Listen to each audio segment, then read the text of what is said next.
keeps getting smaller and smaller. Now, just like Falcon 9, Starship has 2 stages, which we'll talk more about those in a minute. In addition to those 2 stages, Starship actually has a 3rd stage, which we call Stage 0. It consists of all the launch pad infrastructure built around the rocket, as you can see there on your screen, and it's truly an engineering feat in its own right. Yeah, we've got a great shot there of the various different components of it. The pad, the infrastructure, all that is required to get into filling the tanks.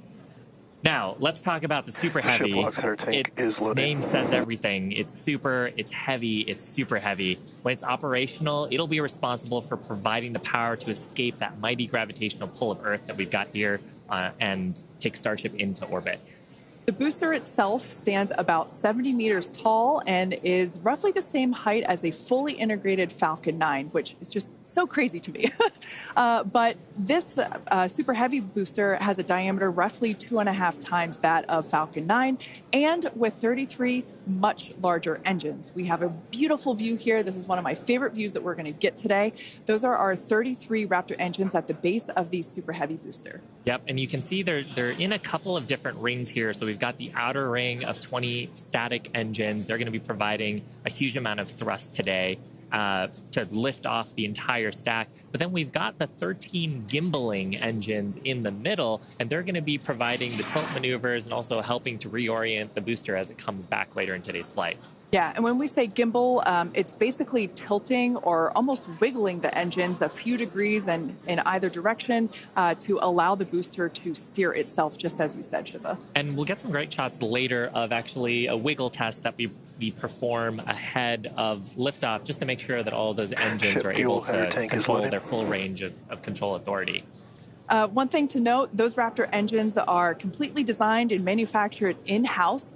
They are, as many of you know that have been following along, they are a reusable methane oxygen staged combustion type engine. So it's a lot of words there. And ultimately, that staged combustion means that we combust the propellant in stages. That we kind of pre-combust them in a pre-burner, and by doing so, it allows the engine to be more efficient, i.e. more powerful. Yeah. Now, like Falcon 9, the Super Heavy has 4 grid fins to assist with orienting itself in its return back to Earth. We got a shot of them there beneath the Starship's aft flaps. Now, as we talked about earlier, Super Heavy is not going to be attempting a land landing today, but with this flight test, we're still trying to get as much data as we can. We're focusing on the fundamental systems and operations, so that's the liftoff portion, but we are going to try to get some data on how the fins work for that water landing that Super Heavy is going to be making after ascent. I love that great view of the fins there. Now, Starship, or the spacecraft, is the 2nd stage, and it makes up the top portion of the vehicle. It's designed for carrying passengers and cargo to Earth orbit and beyond. It stands about 50 meters tall, which is a little taller than the Statue of Liberty. It's comprised of 6 Raptor engines, 3 sea level and 3 vacuum engines, which are optimized to operate in the vacuum of space. And they provide a maximum of 258,000 tons of thrust in vacuum. Spacecraft is also outfitted with 4 flaps to help aerodynamically control the vehicle's attitude, which you can see those 2 forward flaps there on your screen now. So they help control the vehicle's attitude during atmospheric flight and enable precise landing at the intended location. Now, one thing we got to mention, the heat shields. They are iconic. Starship is wrapped in a heat shield, which is composed of 18,000 hexagonal ceramic tiles designed to insulate the vehicle during that atmospheric entry. And that's really important because the temperatures can be as high as 2,600 degrees Fahrenheit. The hex-shaped tiles, like the ones that Shiva and I have, roughly make up about 2/3 of the vehicle. We can see that we have some different shapes. Mine is slightly curved. As you can imagine, it sits on the curved portions of the Starship vehicle. Now, the one that I've got is a hexagonal tile that's more flat, and it's really used for the flatter structures on the vehicle. And we need a heat shield because when you're coming back in from re-entry, we're going supersonic, we're compressing all the air ahead of us. That ends up causing a lot of heating along the surface, and without a heat shield, that would go straight into the structure. Yeah, one thing that's amazing to me, especially when I first picked up one of these heat shield tiles, is that they're so light. They almost feel like they're made out of foam. They're that light, and they kind of sound like it too. And one thing that we do want to mention, in order to reject the maximum amount of heat during that entry, like Shiva was just saying, they're black, and that's because black helps reject that heat that is building up on the exterior of the heat shield.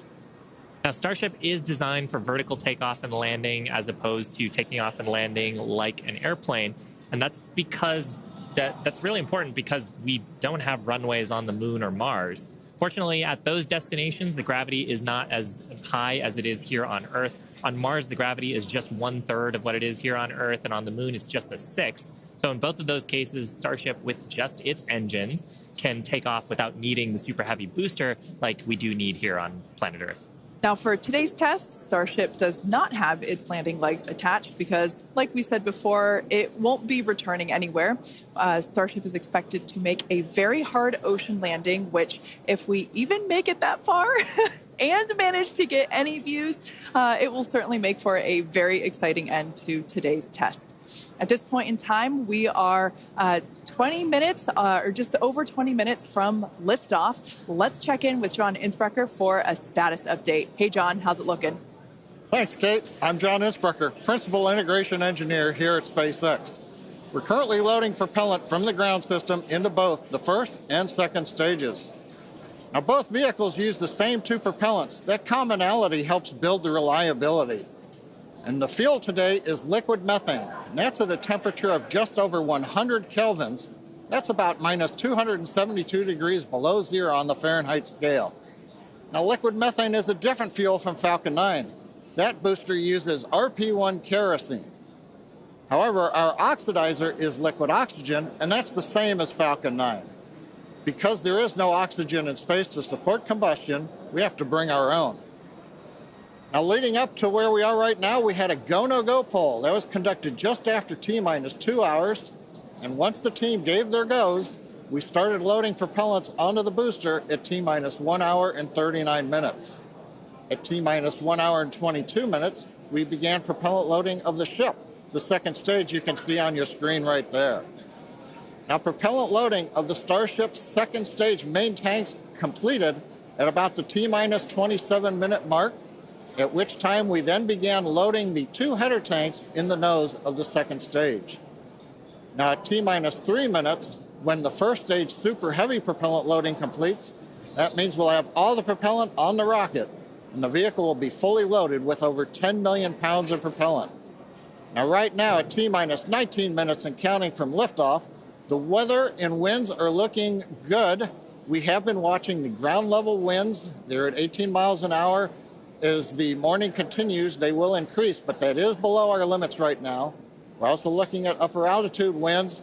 We're waiting for one more balloon, but we believe that we're going to be go. On the launch vehicle itself, the teams, the good news, they're not working any issues right now. But if for some reason we do not make our test flight today, if we have to hold, we have a backup launch window. However, we're not sure when it would be. It could be 24 or 48 hours after today. It'll depend on how far we get into the countdown. But right now, heading for a T0 at 8:28 Central, 13:28 Universal Time. Kate, everything is looking good. Awesome news. Now, in order to make life multiplanetary, we need a fully reusable vehicle that's capable of carrying a huge amount of cargo and a lot of people to orbit and have a pretty quick turnaround. The idea is to effectively reuse launch vehicles just like airplanes. Yeah, imagine if you had to wait for a new airplane to be constructed every time you wanted to fly.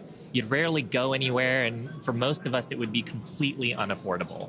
In order for us to get to Mars and back with lots of people, lots of cargo, multiple times, reusability really is a must. In advance of our first missions to Mars, Starship will execute a number of missions with both cargo and people, starting with Earth orbit and eventually expanding to the moon and beyond. Now, in the near term and a bit closer to home, Starship will also be critical to other programs. Once fully operational, it'll deliver the full-size and upgraded version of our Starlink satellites, and that's super exciting because our next-generation satellites represent a step forward in Starlink's capabilities and will allow us to connect millions of more people around the world with high-speed internet to watch launch webcasts. Such an exciting future ahead of us, but first, Let's talk a little about how we got to where we are today. Now, Starship's testing ramped up in July of 2019 with our Starhopper prototype, sort of a short version of the Starship that we see today. There's a great photo of it. It was just over 18 meters tall. It had a single Raptor engine, and we had it to test fly and perform low-level altitude maneuvers and attempt landing.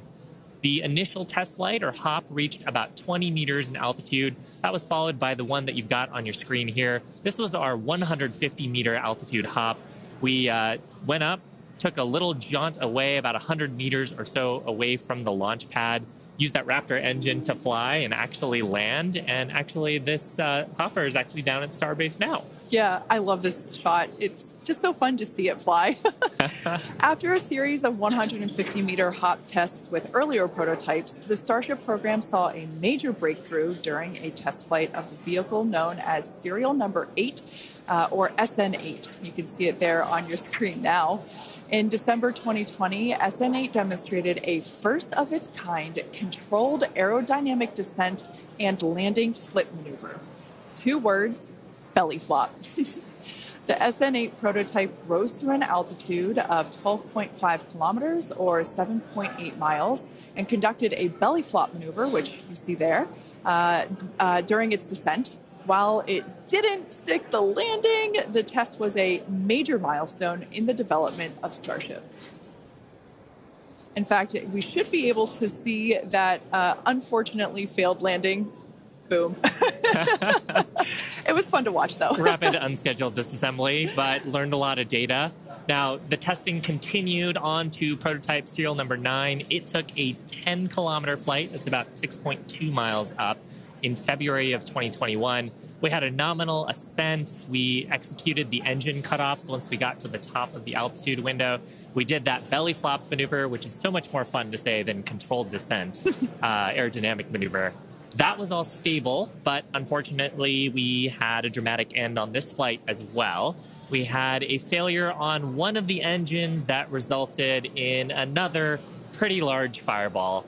But what was really cool about both of those flights was how much we learned just between serial numbers 8 and 9 and how quickly we were able to achieve our primary objectives in those 2 flights. In addition to that, we got so much data that demonstrated control of the vehicle in that subsonic regime. Ultimately, we performed 9 Starship high-altitude test flights in total. And then, as you see on your screen there, in May of 2021, SN15 launched from Starbase, reached an altitude of about 10 kilometers, performed a number of maneuvers, and safely returned to the launch site. This was the first Starship prototype to fly, control its descent, safely land, and be recovered in one piece. And people were cheering like crazy I was after one of that them. test flight. Now, having achieved those successes in our suborbital campaign, one of the next big challenges is for the upper stage when it comes to reusability and surviving the hypersonic, really high heating phase of entry. Combined with the later ability to refill Starship's tank with propellants, the fuel and oxygen, while we're on orbit, that will enable us to have a fully reusable transportation system that's designed to carry both crew and cargo on long-duration missions, interplanetary flights, and will help humanity get to the moon, travel to Mars, and beyond in our solar system. This is all just basically our path of progress, basically an iteration on each vehicle. And that iterative process is a core part of how we work here at SpaceX. We like to test early and often, publicly as well in our case, and that's both for hardware and software. And while it doesn't always go as expected, we learn so much from it, and it informs our next attempt. Yeah, we learn a lot from actually putting the vehicle through flight-like tests. Even the test on Monday gave us an opportunity to learn more about the vehicle into today's launch attempt, and so far things are looking really good. Now, we are continuing into our countdown. We're about T-minus 12 minutes to go. I think it's a perfect time for another check-in with John Insparker. How's it going, John? Well, Shiva, the good news is that the nets are quiet. The teams are currently working. No significant launch vehicle issues. You can see the T clock there on your screen, T-minus 12 minutes, 10 seconds, and counting. Propellant loading is continuing on both the Super Heavy and the ship stages. You can see the graphic on the left-hand side of the screen. Most recently, we began loading liquid oxygen and liquid methane fuel into the header tanks on Starship. Those are two small tanks just underneath the nose of the second stage. Now that started at T-minus 27 minutes. That'll be wrapping up at about T-minus 9 minutes. Now the Starship second stage main fuel and LOX tanks are loaded for flight right now. The Super Heavy first stage booster propellant loading is continuing, and that'll go till about T-minus 3 minutes. We're underway with engine chill as we get ready for T0, and we're also configuring the launch pad for liftoff. The booster hold downs have been unlatched. They'll be ready to retract at liftoff, and the second stage quick disconnect is beginning its configuration for release. The methane and liquid oxygen propellants currently going to the second stage go through that quick disconnect. That's that arm that reaches out from the tower to the base of the second stage. The SpaceX team continues to check in with the Coast Guard. Good news is we've not heard any reports of boats in the safety perimeter as the launch vehicle heads out over the Gulf of Mexico. So right now, T-minus 10 minutes, 40 seconds and counting. Everything continues to go well for an on-time launch. Now, today's test flight is taking place out of our Starbase facility in South Texas, and that test site has gone through a huge amount of development over the last couple of years.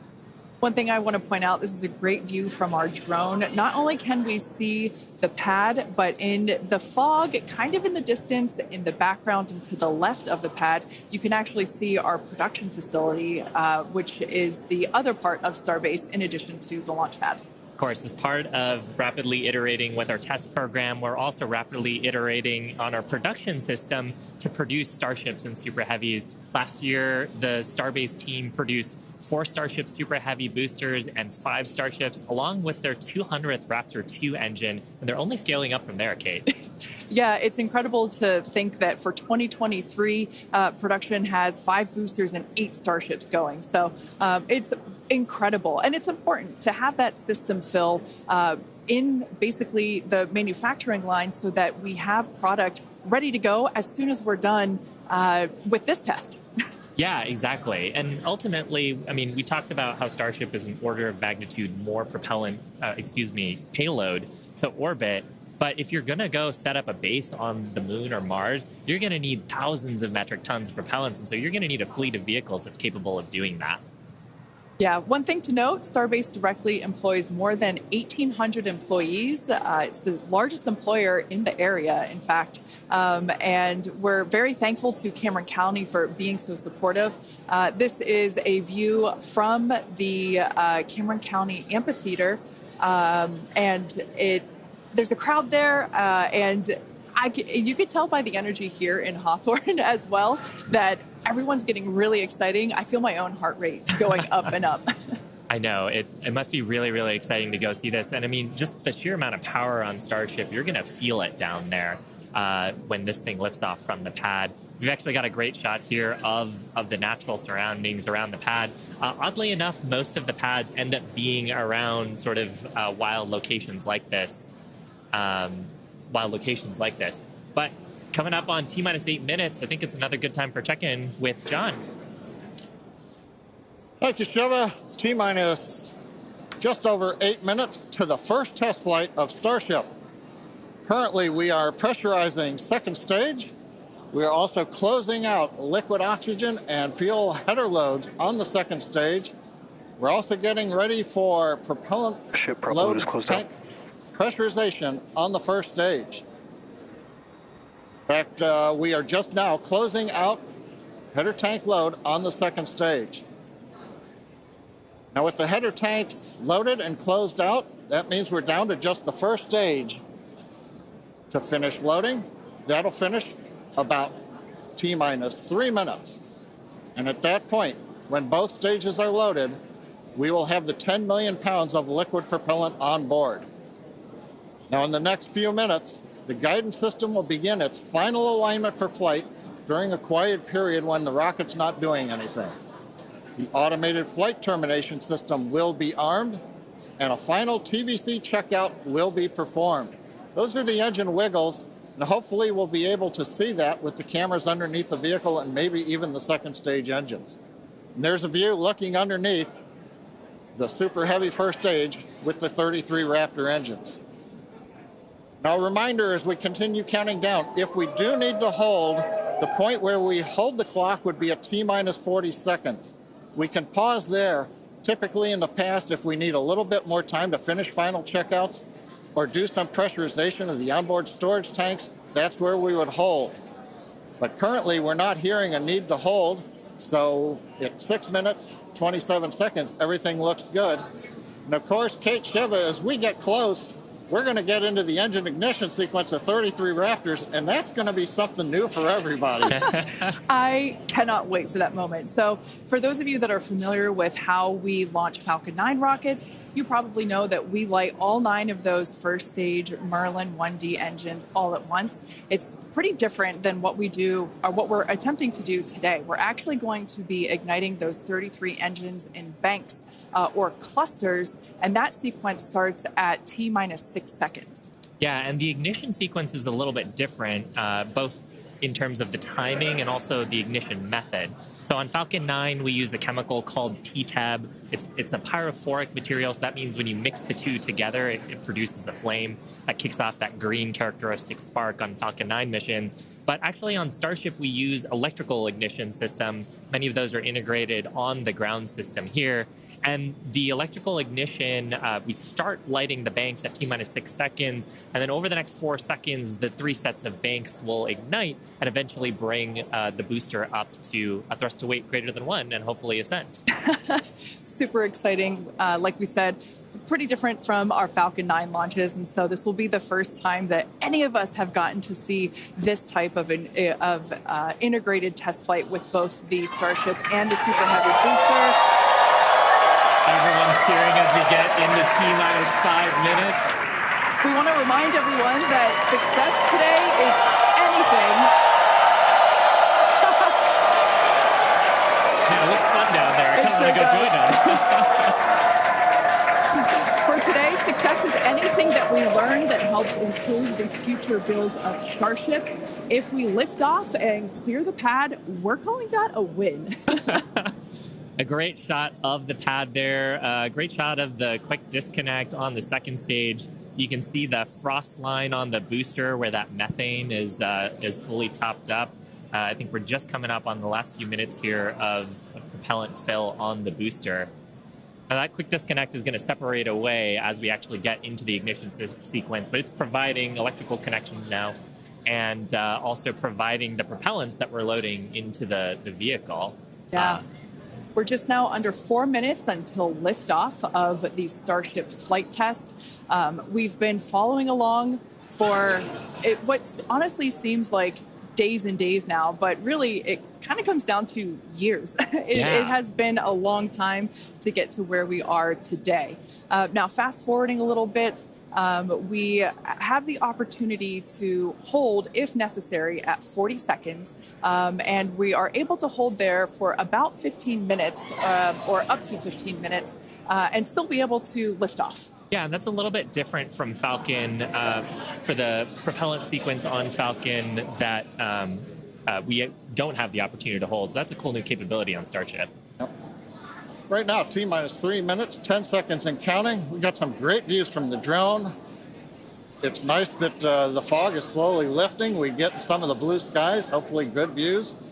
What we're waiting for right now is closeout of propellant loading on the first stage.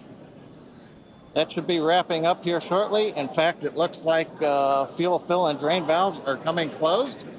That means first stage is fully loaded, second stage fully loaded, and that 10 million pounds of propellant on board the Starship launch vehicle.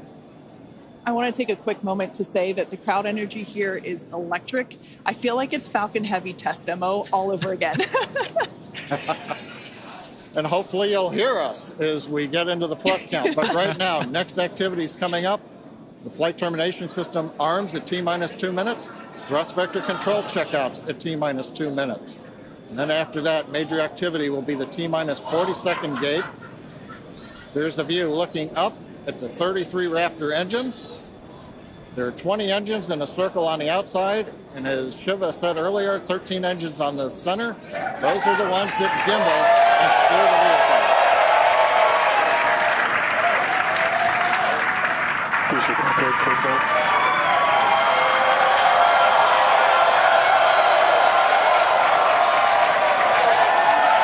I don't think I've ever seen someone so excited for TVC wiggles. Love this view. These are the 33 Raptor engines at the base of the Super Heavy booster. I think we can see those wiggles now. We're currently inside 90 seconds. Next major activity, T-minus 40 seconds. That is a gate, a decision point. We're waiting. Possibility the propulsion team may need a few minutes. Flight termination system is armed for flight. We're getting ready for T-minus 1 minute and counting. No,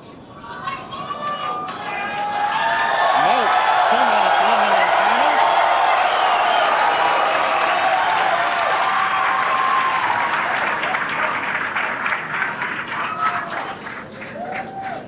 counting. Next, we'll see as we get past T-minus 40 seconds for final checks of the vehicle.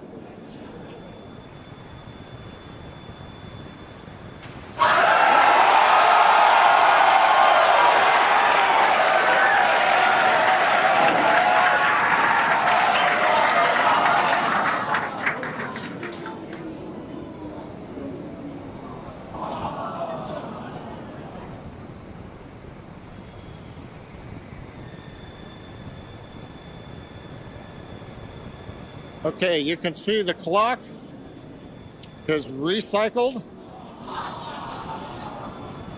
Flight director has called a hold. We are recycling. For the moment, we'll see where they move the clock back to. They could hold at T-minus 40 seconds.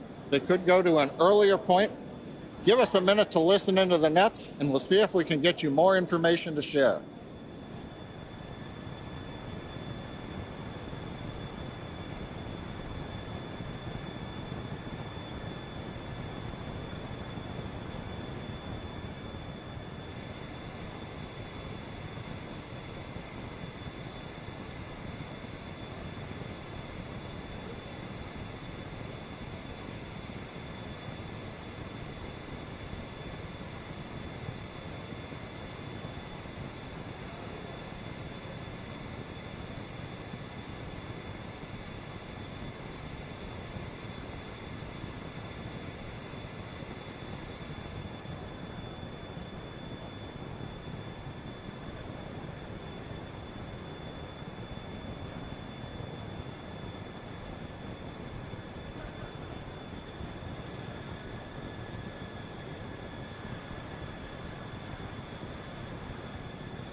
John Innsbrucker again here at the Hawthorne webcast desk. We're holding a T-minus 40 seconds. What we've heard so far is we have a couple of issues we're working. One is the booster tank pressurization. Final pressurization was just a little bit long. That's not unusual. We've held at T-minus 40 seconds before to pressurize. That appears to have been resolved. At the same time on the second stage, they're working some final purging. We should know very shortly if that is cleared and if we'll continue the countdown. everyone, especially that person, is excited to keep going. Like John said, we should know shortly if we are able to continue. But as we mentioned before, we are able to hold up to 15 minutes and still be able to lift off today. Yeah, on Falcon 9, it's a little bit different. Once we start propellant loading, we pretty much have to go at the targeted time. Otherwise, the propellants can warm up and we may not have the performance for that particular mission profile. It's a little bit different on Starship. Folks, if I can interrupt, yeah, it looks like they're clearing all the flags, and we're going to release at T-minus 40 seconds. That is amazing news. Amazing. Team working quickly through their issues on first and second stages. And I'm sure all of the rehearsals and simulations that they've been doing have prepared them to evaluate this data quickly to try to get us in for today's launch attempt. For those of you just joining, we have a brief hold at the T-minus 40 second mark. The team is resolving one issue with the bleed purge on the stage 2 Raptors. Like John just said, the teams are quickly working that, and it looks like the flags are being cleared as we speak. So we should be able to resume the launch countdown any moment now. And it's worth noting on Starship that once we resume the countdown, it restarts from the 40-second period, and then we keep going unless another condition pops up. So stick around, because Starship could be going here real soon. Don't walk away, that's for sure. Amazing views here coming to us from Starbase, Texas. Cheering to close the start again.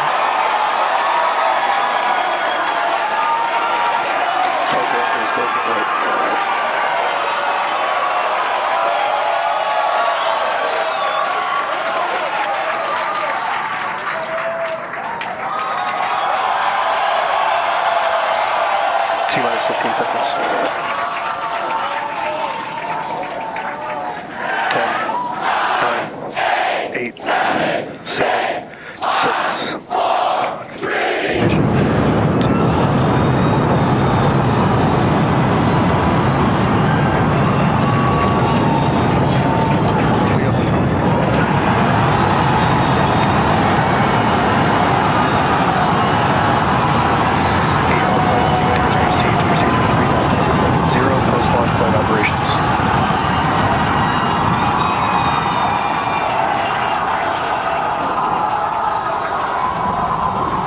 Booster Raptor chamber pressure is nominal.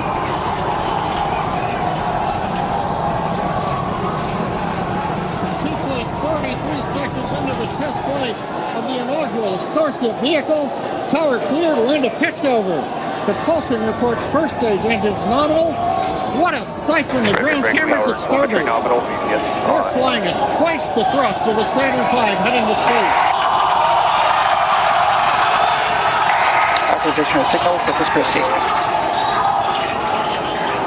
We're throttled down and throttled back up. Going through the period of maximum aerodynamic pressure.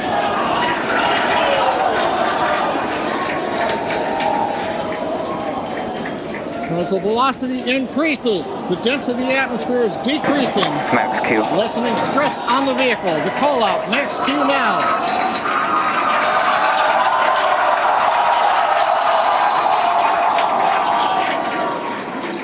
Continuing to watch the first stage as we head down range.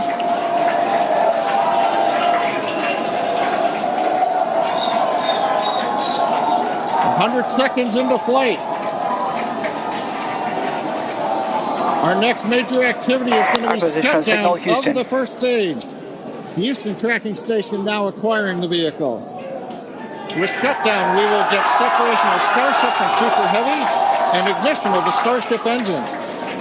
When Starship separates, we light up 6 engines in a staggered sequence. And if all goes well, those 6 engines will burn for almost 6.5 minutes. Onboard view from Starship.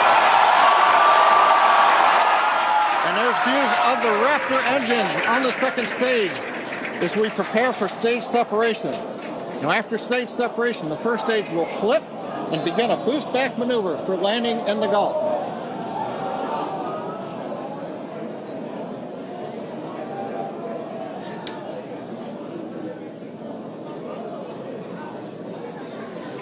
continuing to fly. 2 minutes, 40 seconds. Let's get ready for main engine cutoff. Booster engine cutoff. Beginning the flip for stage separation.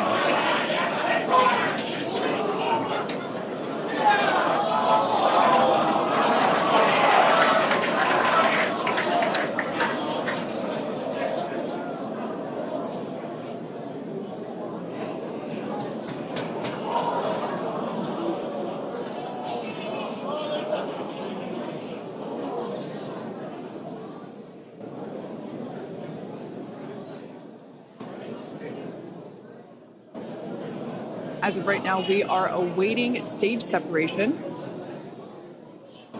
where Starship should separate from the Super Heavy booster. Yeah, Kate, right now it looks like we saw the start of the flip, but obviously we're seeing from the ground cameras the entire Starship stack continuing to rotate. We should have had separation by now. Obviously, this is does not appear to be a nominal situation. Yeah, it does appear to be spinning, but I do want to remind everyone that everything after clearing the tower was icing on the cake.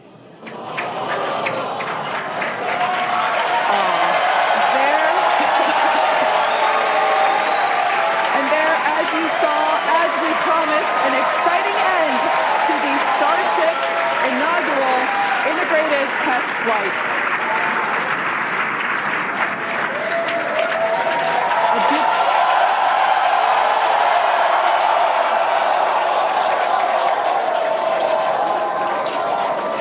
Everyone here absolutely pumped to clear the pad and make it this far into the test flight, the first integrated flight of the booster and the Starship vehicle.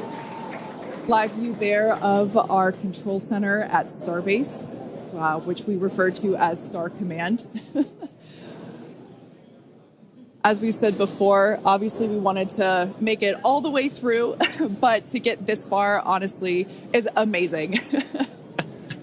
Well, if you're just joining us, Starship just experienced what we call a rapid unscheduled disassembly, or a RUD, during ascent. But now this was a development test. This is the first test flight of Starship, and the goal was to gather the data, and as we said, clear the pad and get ready to go again. So you never know exactly what's going to happen, but as we promised, excitement is guaranteed. And Starship gave us a rather spectacular end to what was truly an incredible test thus far. Now, as we mentioned at the start of today's program, any and all the data that we collected during the test is going to help us with further development of Starship, and it's going to improve the vehicle's reliability as SpaceX seeks to make life multiplanetary. It's really worth noting that the flight path was designed to be over water and all the air and sea space. Along with that flight path and those surrounding areas were cleared in advance of the test. And of course, we're going to be coordinating with local authorities for the recovery operations. But honestly, what an exciting morning. Oh my gosh. We had a successful liftoff from Starbase, Texas at 8:28 a.m. Central Time. We cleared the tower, which honestly was our only hope. We cleared the tower, and all the data that we collected all the way through all those Raptor, those 33, although I think we saw that 3 Raptor engines were out, but we got all that data, and we got so far as to hoping to see the Starship, the second stage, separate from the first stage, the Super Heavy booster. And unfortunately, we didn't make that happen, but that's okay. It was the first integrated launch, and honestly, today was amazing. Absolutely incredible day. We made it through a number of those initial test objectives with getting booster ascent, getting all the way through the countdown, working some issues at the end. Like, really fantastic day. Got through the gate at T-minus 40 seconds on the second try. Everything released, the hold downs, quick disconnect arms, everything moves out of the way. And then we got the vehicle off of the pad, through max Q, all the way up to stage separation, even starting into the prep for stage sep. And then, as we say, a lot of excitement. Yep. Honestly, my face has had a smile on it since liftoff, and now my face hurts. Now, since we don't have any insights on the cause of our rapid unscheduled disassembly at this point, we're going to end our webcast here. Teams will continue to review the data and work toward our next flight test.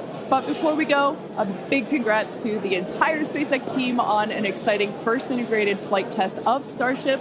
And of course, a shout out to our viewers. We appreciate you joining us. And as always, we thank you for your interest in Starship, SpaceX, and your ongoing support. Till next time.